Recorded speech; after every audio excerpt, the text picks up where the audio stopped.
अस्सलामु अलैकुम आज बनाओ अस एयर फ्रायरस मज मजेदार त्रोश त्रोश तंदूरी चिकन अत आसि तिथुय मज युथ अस बड़न बड़न रेस्टोरेंटन मन छ खेवान तो बेश ये बनावनस मज ते वारिया सहल आसान तो वमे तह ये अजुक तंदूरी चिकन पसंद तो पक्यो करो अस जल्दी जल्दी शुरू बह गोस कॉकड़ वलिस निश तो अमिस होत मे कॉकड़ पूत तो अमिस होत मे ये न्युक न्युक निकरत यह थो मे यथ छान मज तो अमे पत थवन अस ये छलित छुकित असल पे छलहोन यह तान तान तो अमे पत फेनो अस यह आब तो त्रो अस कॉकड़ पूत यथ बड़िस बानस मज तुम वुचान यथ कित निक निक पीस मे कर्मित इत कन तार निक निक पीस कर इथे कन तो ये करोन मैरिनेट तो अत त्रा बह जाम दद कवल ऊड़ तो बे त्रा बह ये तोमल ओट 2 चमच लकटी लकटी तो अमे पत त्रा बह ये ग्रीन चिली सॉस लकट लकट 2 चमच तो बे त्रा बह ये रेड चिली सॉस त 2 चमच लकटी तो बे त्रावस रुहन तो अदरक पेस्ट बोड़ हूँ 1 चमच तो बे त्रावस दानवल पाउडर 1 चमच बे त्रावस बदियान पाउडर 1 चमच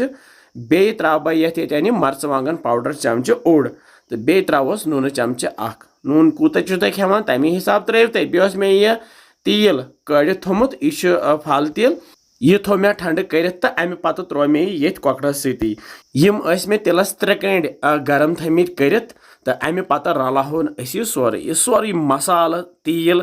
गथ कॉकड़स सही पे रलन तो अमे पत थो पे डखन तो थवन यह फ्रिजस मज मैरिनेट करने बापत 1 to 2 घंटे 1 to 2 घंटे गसित कड़ोन ये फ्रीजर मज नबर तो अमे पत रलावन बे सही पे वज यह मैरिनेट गोमुत असल पे यह जम्योमुत हूँ तो अमे पत ओन मे ये एयर फ्रायर अगर ने एयर फ्रायर आस तो हेकिव यह सिनन पे या तंदरस मज बनत यह तंदूरी चिकन तो अमे पत कोड़ मे ये एयर फ्रायर मज यह बान तो यथ पे थव बह यम कॉकड़ तान सजत यम थवोक तह तह लगित यथ नेरन 2-3 लिव तो करोक अके लिव तैयार तो अमे पत बर बह यह बान ये एयर फ्रायरस मज पे कर बह टाइम सेट यथ थव बह 30 मिनट टाइम सेट कर तो अकिस हतस तो 65 डिग्रीस पे कर बह यह वन तैयार गोथ प्यारो 10 मिनट तो 10 मिनट गसित खोलहोन यह नबर वह यह तैयार गसान तो अमे पत दिमो फ्यूर तो फ्यूर दिथ त्रोहन बे अथ मज तो करहन बे 10-15 मिनटन तैयार तो वह सोन तंदूरी चिकन वन जबरदस्त पे गोमुत दोनों साइडो तैयार तो वुचान कि यथ मज क्युत बजन आमुत यथ कन तंदरस मज तैयार करान बिल्कुल यह अकि किस्मुक लकुट तंदर तो यम कड़ मे यथ प्लेटस पे तो यपर त्रो दयम लिव थवो यथ त्रित तो थवो बे एयर फ्रायरस मज तो थवो बे टाइम यथ सेट कर गोनिच लिव बनो इथे कन बनावन यह लिव तो अमे पत बचे यीजहन यह 3 लिव अमे पत जोल मे यह इंडक्शनस पे थो मे यह स्टैंड तो स्टैंडस पे थवक बह यम पीस अत दिमो दुह वन इत कन तंदूरी चिकनस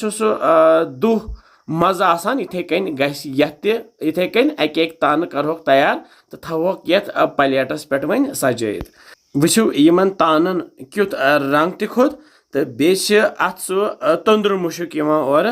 मजेदार तो प्लेटस पे सजित मे यह चटिन बनोमच यह मे बनोमिज डून 2 बे क्या मर्चवांगन तो बे दानवल तो अत सह त्रो मे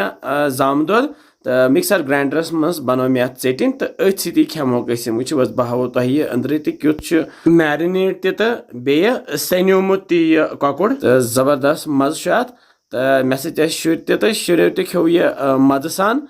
तो तिमन आव मज तो वमेद तह अजुक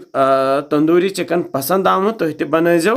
बेज वनान कि बसान तुम सान रेसिपीज इंशाल्लाह समखो बे कैसन मजेदार रेसिपियन सत तुम थो पन ख्याल बिहु रबस हवाल।